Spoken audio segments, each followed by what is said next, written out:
রাস্তাটা বৃষ্টি হলে আছে না, এটাতে জল জমাতে প্রচুর পরিমাণে জল জমাতে মানুষ চলাফেরা করতে খুব অসুবিধা হয়, গাড়ি ঘোড়া চলতে পারে না, মানুষ গাড়ি নিয়ে অ্যাক্সিডেন্ট করে, বাইক অ্যাক্সিডেন্ট করে এই রাস্তার মধ্যে। কতদিন ধরে এই সমস্যা? আজকা প্রায় দীর্ঘ 25 বছর, মানে 25 বছর ধরে একই অবস্থায় আছে এই রাস্তাটা। 25 বছর ধরে এই রাস্তাটার এই অবস্থা। কিন্তু এলাকার কিছু লোকের জন্য আছে না, এই রাস্তাটা যখন বামফ্রন্ট আমলে যখন এই রাস্তাটা এই সিনেমা হল পর্যন্ত রাস্তাটা উঁচু হয়েছে, অনেকটা জায়গা উঁচু হয়েছে, কিন্তু আমাদের এলাকার কিছু দুষ্ট লোকের জন্য এই রাস্তাটা উঁচু হয়নি, কারণ ওদের বাড়িঘর ঢালুর মধ্যে আছে।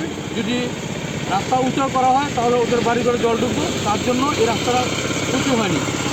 বর্তমানে আমি বলবো এই রাস্তাটাতে সিনেমা হল যেই পরিমাণে উঁচু আছে, এখান থেকে একদম আপনার এই আমাদের বিজিবির ডিস্ট্রিক্ট অফিস পর্যন্ত যাতে এই রাস্তাটা সমানভাবে উঁচু হয়, তাহলেই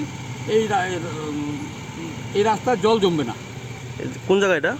এটা রঘুনাথপুর সিনেমা হল থেকে আমাদের বিজিবির ডিস্ট্রিক্ট অফিস পর্যন্ত। আচ্ছা।